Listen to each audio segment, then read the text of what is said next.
Welcome back. You are watching The Core, coming to you live from Channels Television Studios in Abuja, Nigeria, and we're talking about national identity, patriotism, and nation building.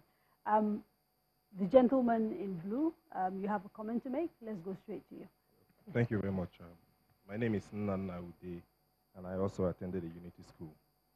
I agree with the panelists and much of the audience that one of the major threats to national identity is failure in governance.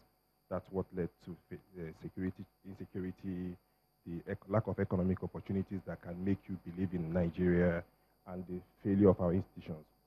But there is the elephant in the room we haven't talked about. The dichotomy between indigenship and residency.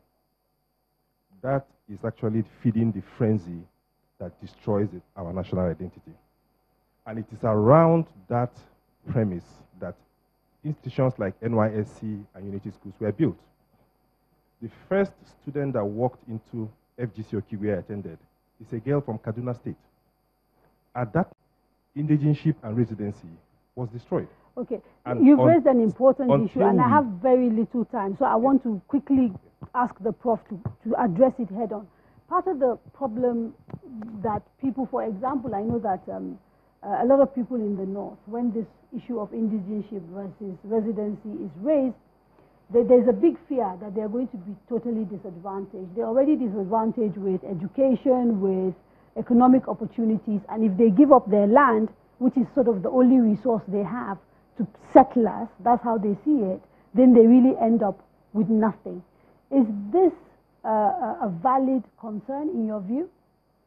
I think historically it has been valid because we've had significant disparities in terms of access to education in different parts of the country. So people feel others have more education, more resources, more finance, and will come and take over everything from them.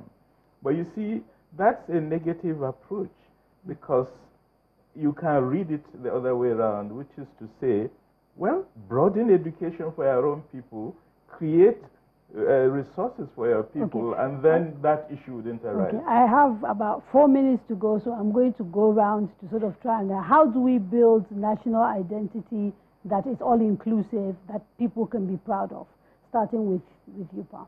Again, the most important thing is to promote our shared values, because in spite of all our differences, there are values that we all share as Nigerians.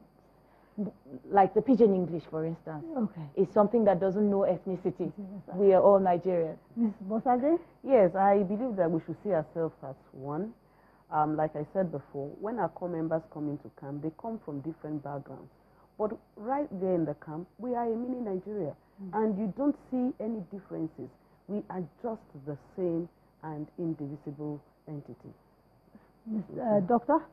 Leadership and governance issues must have to be addressed because they are very fundamental. And then it is only then, when we're able to get it correct, that we'll begin to address fundamentally the issues of how to manage our can pluralism. We be specific about who should address them? Here you're talking specifically to the government. Well, when I talk of leadership, I am talking about those who have been given the mandate to take the affairs of the nation and run. Okay. People in government. Yes, sir. I think national identity is built, is constructed, is developed, and the way you construct and build it is to do things that favor the majority of the people. And that's the sign for them that, yes, this entity called the Nigerian state has done things for me. It has created opportunities. It has provided health facilities. It has created modes of employment that will take care of my children and all that.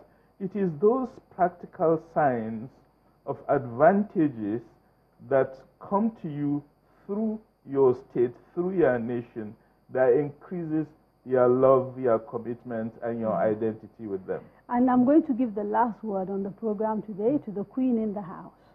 We have a Queen in the house. Where's the microphone? Quickly, please.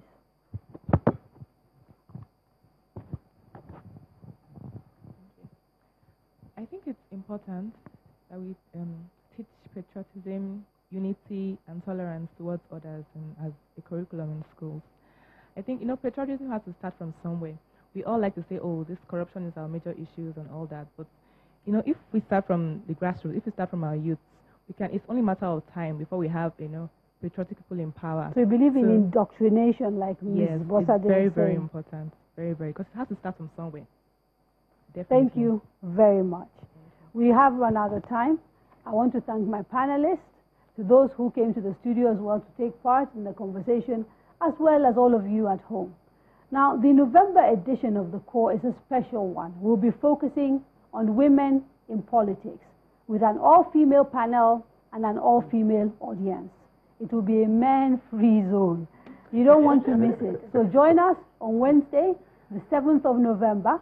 Before then, on behalf of Channels Television and Daria Media, I am Kadria Ahmed, wishing you a very good evening.